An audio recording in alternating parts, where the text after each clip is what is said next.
Bonjour, je suis Marco Bizetta, je suis compositeur chez ATES Studio. Bonjour, je suis Caroline Bourjade, spécialiste de vin et viticultrice dans le Sauternais.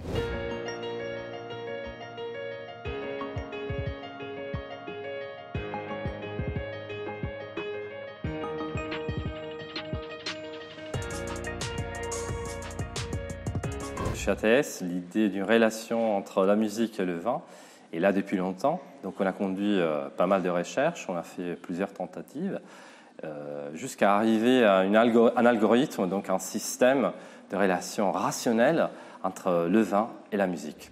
Effectivement, on voit qu'il y a vraiment beaucoup de corrélations entre l'univers du vin, l'univers de la musique et tout simplement du point de vue notamment du langage, puisqu'on parle par exemple de l'expression d'un vin comme de celui d'une musique, de son harmonie, de l'attaque, de la finale, de la richesse, etc. Donc il y a un vocabulaire très riche qui se rejoint dans l'un et l'autre univers et qui nous permet, nous en fait, de venir les faire dialoguer.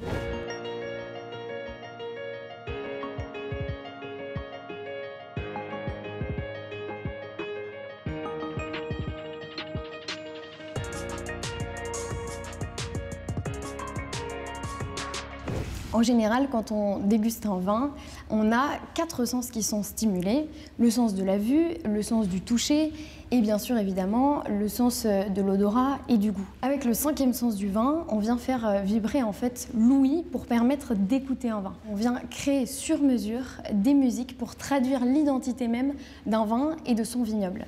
On vient permettre d'écouter l'histoire du vignoble, l'histoire du vigneron, la composition du sol, le cépage bien sûr, l'expression aromatique et les saveurs du vin, mais aussi sa puissance, son climat, son millésime, tout ce qui compose en fait le produit fini qu'est le vin au travers de sa musique. Jusqu'à présent, l'univers du vin et de la musique avait été très souvent liés. Ces musiques traduisent soit la subjectivité simplement du compositeur, ou alors l'association vin-musique se fait au travers de musiques préexistantes. Avec le 5e sens du vin, l'innovation ici, c'est au travers de la musique, permettre d'entendre l'identité même du vignoble. Donc on cherche à faire vivre une expérience qui soit sensorielle et complète, unique et inoubliable.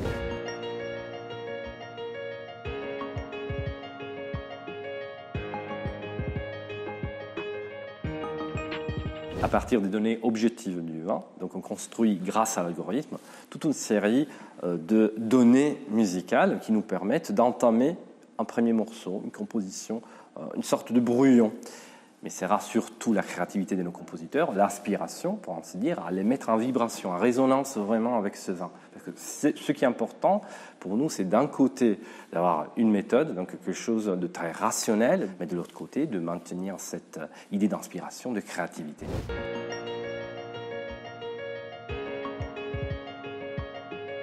La musique a un impact très fort sur toutes les personnes en fait, un impact déjà émotionnel évidemment, ça vient faire appel à nos souvenirs, à notre imagination, ce qui est très précieux en fait dans le moment notamment de la dégustation, puisqu'on est aussi sur de la réminiscence de sensations. Il y a également un impact fort au niveau cognitif de la musique sur les personnes, puisque ça crée une sorte de neuromodulation positive, c'est-à-dire qu'on mémorise beaucoup mieux un vin, une dégustation, lorsqu'on a entendu sa musique. Exactement, parce qu'à niveau cognitif, une musique plus un vin, c'est-à-dire le vin avec sa musique, crée une perception différente par rapport à celle du vin lui seul. Au milieu de l'offre pléthorique qu'on a de vins, particulièrement aujourd'hui, c'est un enjeu très important pour tous les vignerons, notamment, de pouvoir se différencier, faire connaître son unicité et son identité. C'est vraiment ce qu'on cherche à faire au travers du 5e sens du vin. Les consommateurs aujourd'hui recherchent beaucoup plus qu'une simple dégustation visite classique. C'est-à-dire qu'aujourd'hui, le consommateur va rechercher de l'énotourisme, et quand on parle d'énotourisme, souvent on parle d'une expérience complète, d'une expérience parfois aussi originale et qui va permettre de susciter de l'émotion auprès du consommateur et qui va permettre en tout cas pour les vignerons de se démarquer, de faire parler d'eux évidemment, de susciter évidemment l'émotion et l'adhésion de leurs visiteurs, des dégustateurs. Et donc ça permet également de faire mieux apprécier et mieux comprendre leur vin aussi, comme on l'a dit tout à l'heure, au travers de l'approche complémentaire de la musique sur le vin.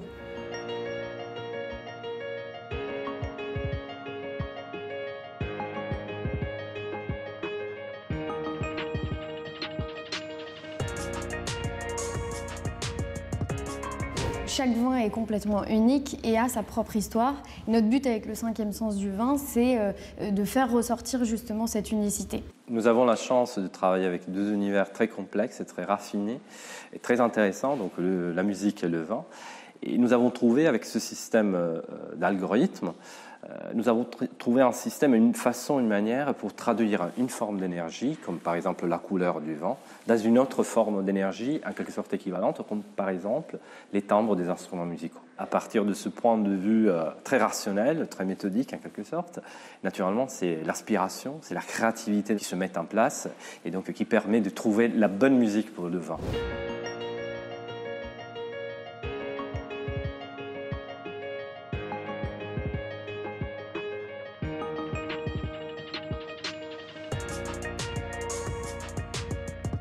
C'est un outil qu'on peut utiliser dans vraiment de nombreux contextes. Donc on peut évidemment la faire entendre pendant ou avant une dégustation. Ça peut être également utilisé sur le web, sur les réseaux sociaux, sur le site internet du vignoble, en accompagnement d'une petite vidéo de présentation de la cuvée par exemple, ou alors pendant un parcours œnotouristique. Donc en fait c'est un outil qui est très modulable en fonction des besoins. Exactement, il faut imaginer la musique pour un vin comme la lumière pour un tableau. Donc une bonne lumière est capable de mettre en valeur des détails d'une œuvre d'art.